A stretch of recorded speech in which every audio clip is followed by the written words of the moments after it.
Di tengah situasi sulit, seringkali kita dihadapkan oleh pilihan-pilihan yang berat gitu ya. Apalagi tawaran-tawaran untuk memilih pilihan yang mengandung unsur-unsur jalan pintas. Jalan pintas memang seringkali menggiurkan. Di dalamnya, kita ditawari dengan sebuah jalan praktis yang kadang bertentangan dengan norma atau aturan. Masalahnya, jalan praktis ini kadang tak kasat mata, seolah-olah ini fair, seolah-olah ini sesuai aturan, padahal di dalamnya mengandung banyak bencana. Kalau nggak kita sadari, jalan ini kadang bisa membuat kita rugi, baik berdampak pada diri kita sendiri, lebih-lebih pada lingkungan sekitar kita.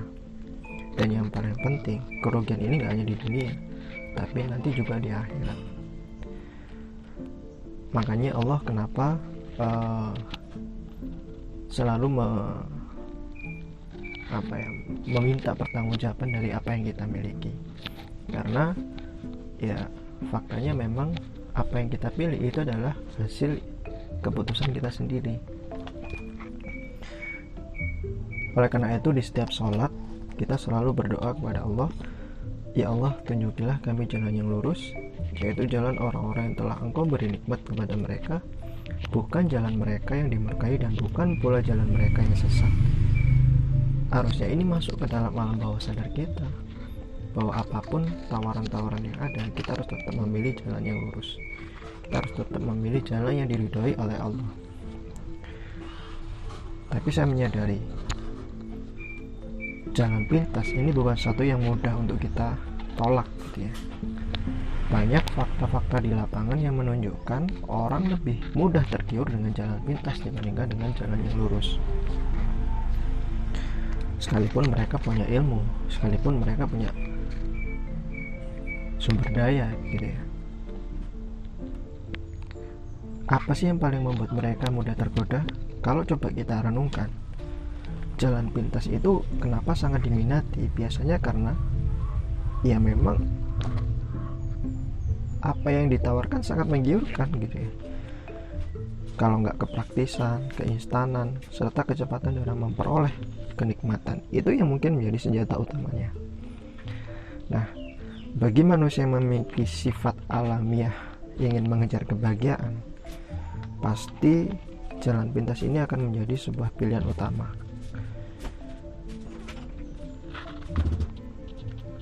Lalu bagaimana cara kita agar bisa menghindari atau meminimalisir dari jalan pintas?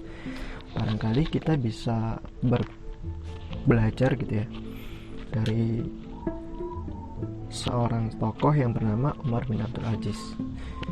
Siapa sih beliau?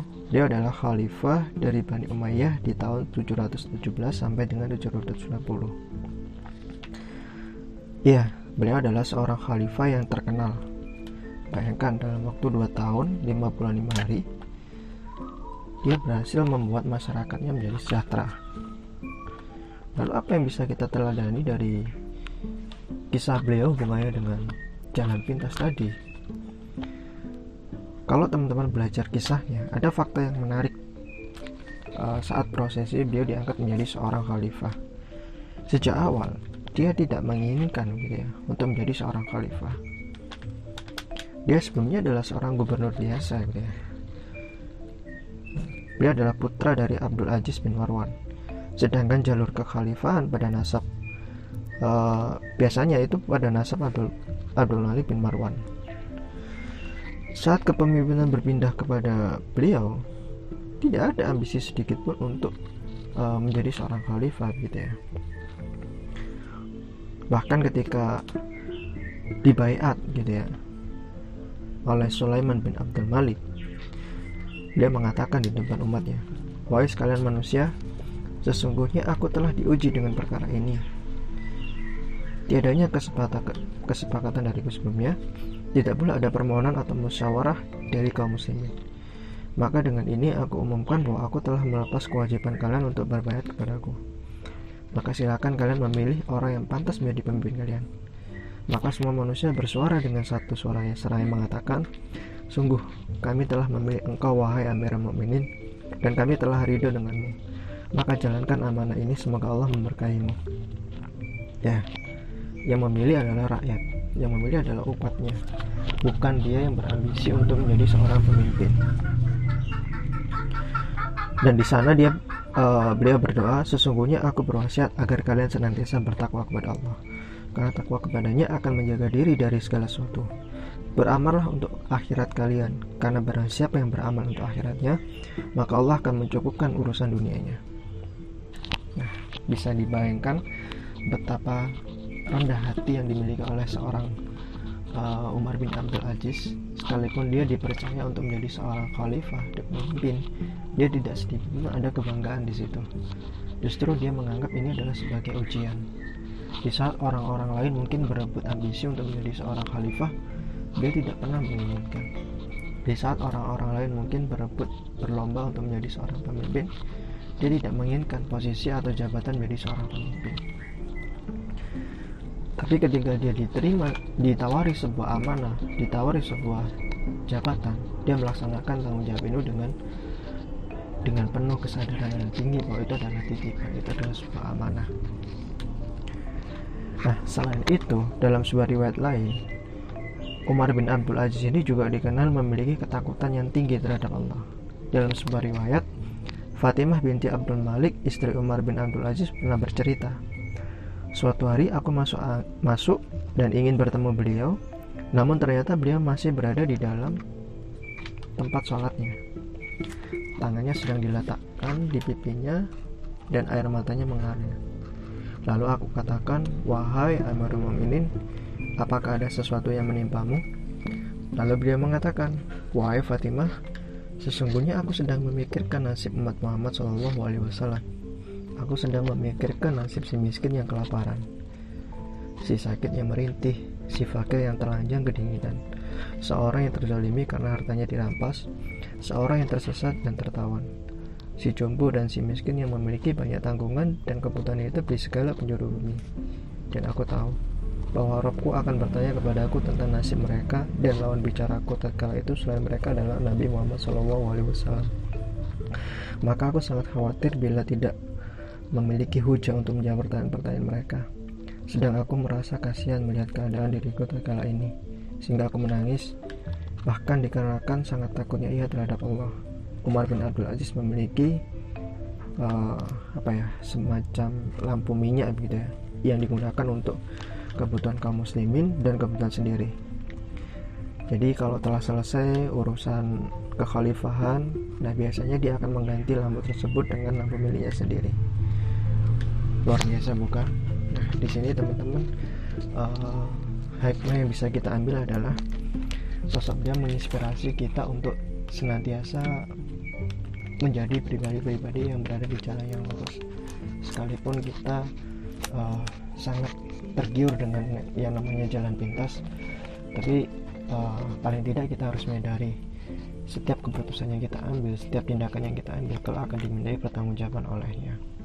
Maka dari itu, kalau kita hari ini bisa memilih, tentu pilihan yang kita ambil adalah pilihan yang paling memberikan resiko yang paling kecil. Artinya secara rasional pasti kita akan memilih pilihan yang memberikan bencana yang paling kecil. Seandainya jalan pintas itu memberikan bencana yang kecil, fine-fine aja kita ambil. Masalahnya jalan pintas seringkali membuat kita semakin dekat dengan bencana yang lebih besar, baik bencana di dunia, kerugian material di dunia, maupun juga kerugian di akhirat.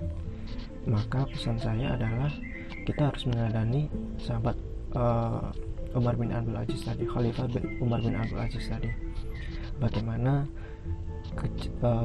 kejernihan pikiran beliau, kemudian kerendahan hati beliau, dan juga ketakutan beliau terhadap Allah. Apa sih yang membuat beliau sampai seperti itu? Saya rasa yang pertama adalah karena luasnya ilmu pengetahuan yang dimiliki oleh Umar bin Abdul Aziz. Sejak kecil beliau adalah orang yang gemar untuk mempelajari berbagai ilmu. Bahkan dalam kisahnya pernah dikisahkan beliau melakukan perjalanan jauh dalam thalabul ilmu atau untuk menuntut ilmu. Bahkan pernah diriwayatkan juga dia berangkat ke Madinah untuk sekedar belajar agama, menimba ilmu akhlak dan ilmu adab kepada para fuqaha Madinah. Nah, Di sini bisa kita ambil hikmah bahwa saya tidak mengatakan ilmu selain agama tidak penting, semuanya penting. Setiap ilmu baik eksak maupun eksakta itu sama-sama penting. Apalagi juga ilmu agama ini juga memiliki nilai yang sangat tinggi gitu ya. Nah, tapi ilmu di sini bukan hanya sekedar tahu, bukan hanya sekedar oke, saya paham gitu ya. Tapi bagaimana ilmu ini bisa diterapkan, ilmu ini bisa dipraktekkan dalam kehidupan sehari-hari. Bagaimana kita bisa mengaplikasikan dalam setiap masalah-masalah yang kita hadapi. Saya yakin orang yang memiliki ilmu yang luas, dia tidak akan tergoda untuk memilih jalan-jalan pintas. Kenapa? Karena ilmu itulah yang nanti akan menuntun dia untuk mengarungi dan menyelesaikan setiap masalah-masalah yang ada di hidupnya. Yang kedua, jangan mengejar jabatan secara berlebihan. Saya tidak mengatakan tidak boleh menjadi pemimpin, boleh. Menjadi pemimpin itu sangat wajib, sangat penting juga gitu ya. Tapi kalau kita mengejarnya secara berlebihan, dalam artian itu menjadi tujuan, bukan menjadi alat, bukan menjadi sarana, saya kira sia-sia. Kenapa? Karena ya itu tadi, setiap apa yang kita ambil, setiap apa yang kita lakukan pasti akan dimintai pertanggungjawaban. Jadikanlah kepemimpinan jabatan itu sebagai sarana untuk kita mengabdi kepadanya, bukan menjadi sarana untuk memuaskan keinginan-keinginan pribadi kita. Nah, yang terakhir, untuk membentengi itu semua diperlukan yang namanya rasa takut yang tinggi terhadap Allah. Kenapa? Karena ketakutan yang tinggi akan membuat perilaku kita terkontrol, perilaku kita menjadi terkendali. Bayangkan seperti kita berada di situasi yang dimana-mana kita diawasi oleh sebuah kamera gitu ya, CCTV. Pasti di situ kita akan merasa apa yang kita lakukan harus menjadi orang-orang yang benar-benar baik kan gitu ya. Kenapa? Karena mungkin kita takut kalau seandainya perilaku konyol kita nanti akan tersebar, atau perilaku kita diketahui orang lain dan itu akan menjadi aib bagi kita. Saya kira rasa itu bisa kita tumbuhkan setiap hari, dimanapun, kapanpun, saat situasi apapun, tanpa mentoleransi bahwa perilaku seburuk apapun itu bisa kita lakukan gitu ya. Artinya jangan biarkan sekali saja diri kita itu jatuh dalam jalan pintas, karena sekali itu kita lakukan dan akan muncul rasa nikmat, maka di situ biasanya akan terjadi pengulangan berikutnya. Oke, mungkin itu saja ulasan saya tentang bagaimana kita menjaga diri dari godaan jalan pintas, apalagi di tengah situasi sulit yang seperti ini.